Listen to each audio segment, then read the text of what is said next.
Good day and welcome to this special edition of Spotlight called GM's Corner, a regular series of short conversations with LMOA's General Manager Steve Hurwitz about what's on his mind and what's on his desk and his agenda. Mr. General Manager, here we are mid-October. How are we doing? Well, pretty good. There's a lot going on. We have passed through 2 hurricanes, and we're hoping that that's it for the season. Some more rain last night. But it's been quite an exercise with both, each different. We got a chance to exercise our emergency procedures and fine-tune those. I will add that we're still open to any comments. About once every other day, somebody will send in an email with their observations and so forth, and very kindly they'll indicate what they thought could be done differently or better. And we're going to incorporate all of that in a revision to our emergency procedures and adding the kind of detail that will ensure a complete and thorough response with all the factors considered. In the eventuality that we do have more high water at the lake, it seems that we will. Yeah. People talking about what somebody said 2 500-year storms in 6 months or something of that nature in some of our areas and close by, and we had to obviously deal with some serious problems here at the lake, but came through quite nicely apparently. Speaking of the lake, you mentioned that the LAPD, our lake police department, in addition, is out there on the lake now, in addition to the volunteer water safety patrol. Yes, staffing has improved in the police department, and that really allows them to do some things that would have been desirable all along, but was very difficult with short staffing. So the police, under Lieutenant Tony Abbott's leadership, has started going out with the water safety patrol much more frequently than before. And that, of course, is intended to point out to people things that they should be doing, that they might not be doing for safety. There's also a natural concern about boat registration, which leads to making sure there's insurance in place and all those kind of administrative details. Yep. But boater safety is a very big item. Just about half an hour ago, I got a report, for example, about a youngster, uncertain of the age, but it appeared to be a young boy swimming in the middle of a cove with no boat around, no yellow flag, no marking, and certainly exposed in a way that's really could turn into something very bad. So we think that water safety requires continued attention, and we're very glad that the police are able to provide the man hours and the presence that they lend to a situation to help keep things as safe as possible. Mm-hmm. Yeah. Well, that's very good.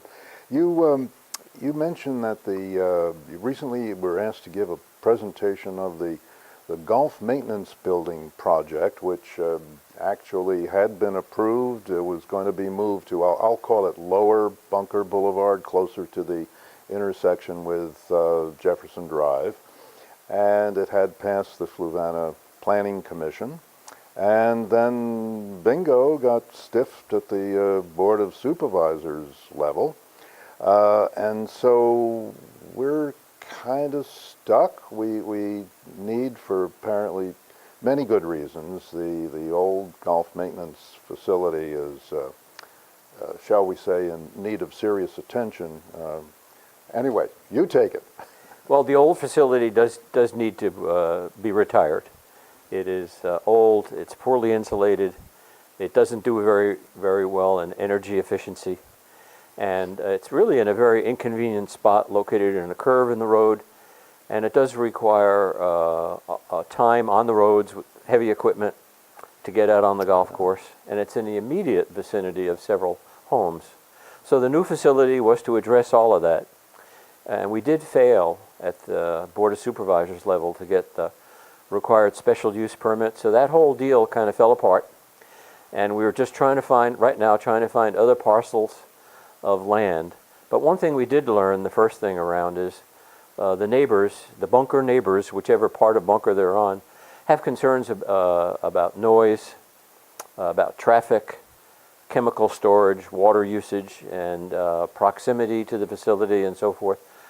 So if the project ever comes alive again, and I certainly hope it does, we need to, we will take all the time needed to vet that with the community, let them know everything, and be sure to get their questions and concerns and answer them specifically. So we will look forward to that. That's a promise. We'll do it that way if we get lucky enough to actually be on track with that program. No doubt we will sometime, and then we'll take it from there. Mm-hmm. Well, all right. Well, that's at least it does require apparently some continued attention and consideration in one way or another. You also have on your agenda the seem to be recurring issue of the need for folks to get barcodes. We've talked about this in recent weeks, so it must still be an issue. Well, it's you know what they say about real estate: location, location, location. Well, when it comes to barcodes, it's barcodes, barcodes, barcodes. What we found is that a great deal of the delay entry that happens both at Turkey Sag when people call in and ask for assisted entry, so they're calling into the main gate, or when people are lined up at the main gate, a considerable amount of that traffic is actually lake residents who are eligible for barcodes, but for their own reasons, up to now have not done that. So this is an appeal. If you live inside the gates, inside the fence, so to speak, you really should get a barcode. It's not so much only that there's a line of traffic caused by people that shouldn't need to be assisted and could use the right-hand lanes, but that facility is not just an entry facility, it's also the police operations center and dispatch. So they get very busy sometimes. When there's a police call, they dispatch the police, they follow up. In fact, I'd say it's a little known fact, but during the recent high water events, that's where there's a reading every hour. It's recorded at the front gate, and through the night, those of us who get the honor of staying up to monitor those things, in addition to going out and looking from time to time, we call in there and get the latest readings. The police department, the LMPD, makes observations every hour. They're recorded there, and those of us that are involved in the emergency management team can call and get an update. So a great deal of the updates that were sent out by Judy Fish about lake level and what we were doing through the nights, that's all started at that location. So it's a very serious place for the life of the community. And if there's something we can do to lighten their load so they can concentrate on the critical things, that would be a good thing. So this is a personal appeal that anyone who lives inside the gate ought to seriously consider getting a barcode. It's $10, and we're making the process as simple as possible. It isn't very complicated. And the same thing is true for people who live in the 3 outlying communities too. They don't need barcodes to get to their residences, but they do come.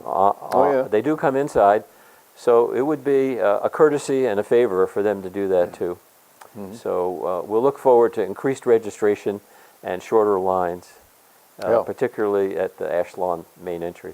Well, considering the number of commercial vehicles, for instance, folks who do not have barcodes, who have to get in, who traverse the community every day, is extraordinary when you think It's extraordinary. It averages about 450 commercial vehicles a day. I know that's an unbelievable number, but it's documented. Well, So every one of those, they can have a barcode, but it's not required. If a tradesman is coming to work on a house, a residence, all they have to do, according to our written procedure, is identify where they're going. They have to show some identification, identify where they're going and how long they plan to be there. And the staff at the front gate records that. Wow. And so they're able, at the end of the day, if somebody decided to stay, they would know it. So again, the duties there are much more complicated than anyone might think.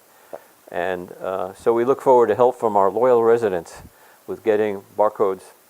Okay, all righty. And you raise a question of once again the toter placement, both for regular garbage pickup and for recycling, and in effect, maybe where the toters should be, as well as where they shouldn't be.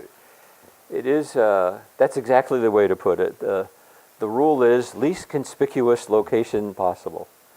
So that requires a little definition because that by itself is rather vague. So going through a list in my own mind, and also based on what I and the other staff members see as we go around the community, and has been reported to us by many residents, a trash can, a trash toter, or a recycling toter that stays out at the end of the driveway, right on the street, 7 days, never moves.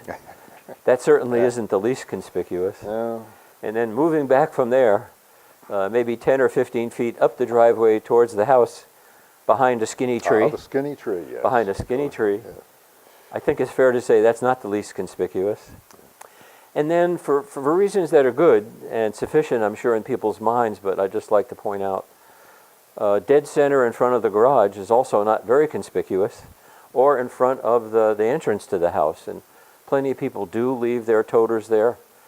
If someone asks me what is less conspicuous than the four I just described, I'd say around the corner, where the lot and the terrain allow.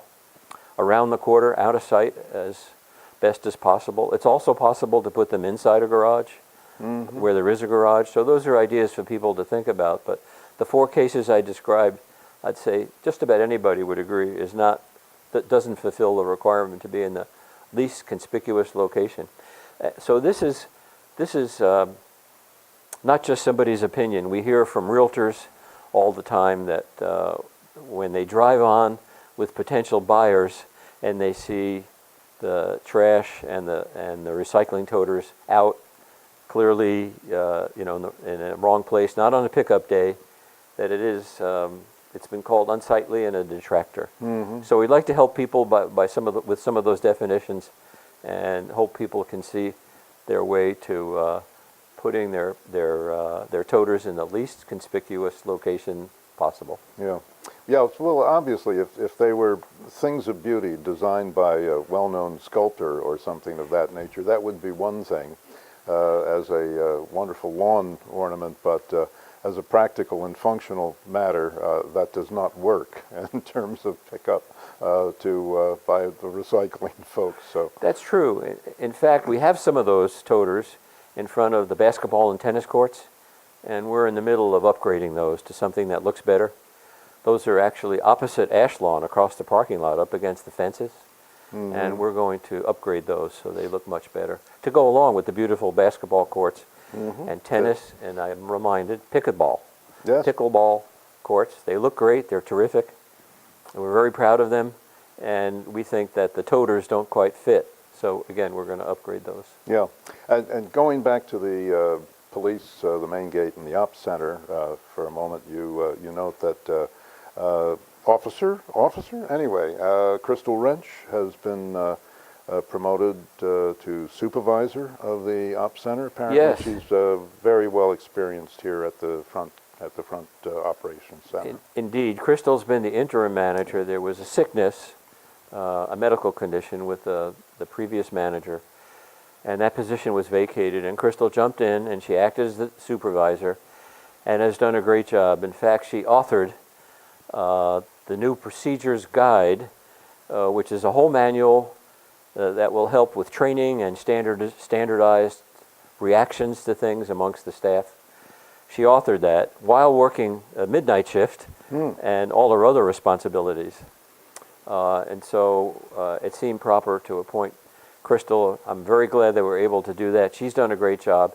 And I will add, everybody there does a great job. It's a little bit hard to really get a grasp on the velocity of actions there. And the phone rings every 10 or 15 seconds for hours during the day. And they really do their best to keep up with it. In fact, we're looking right now at streamlining some of the barcode procedures to take some of that load off them so they can pay attention, so they have the time to pay attention to their entrance duties and then the other things that I mentioned, including being the police dispatch. So we're very pleased that Crystal stuck in there through a very tough time. Oh, good. Their staffing was very thin. As a matter of fact, we have positions available. and it's kind of a fun job. We're looking at all the aspects, including that make working there enjoyable, Okay. including their uniforms.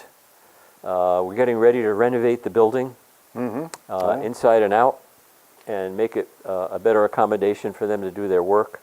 And we're also looking longer term at improving the software that they use. So we really want to upgrade the assets that they have, the resources they have, rather, to do their jobs. But they've done a great job with what they've had to work with. Well, all right. Well, I think that's a nice note to go out on for this period. Unless you have anything else on your mind.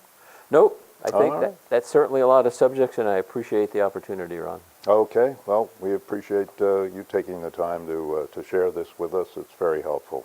You've been watching the GM's Corner, a regular series of short conversations with LMOA's General Manager Steve Hurwitz about what's on his agenda, his desk, his mind, and anything else he can think of, more or less. So thank you on behalf. Thanks for watching. We hope you'll watch for future editions of GM's Corner and also all the regular programming produced by LMOA's broadcast group, either on Channel 977 or up on YouTube. So until next time, for the LMOA broadcast group, I'm Ron Krause. Thanks for watching, and good day.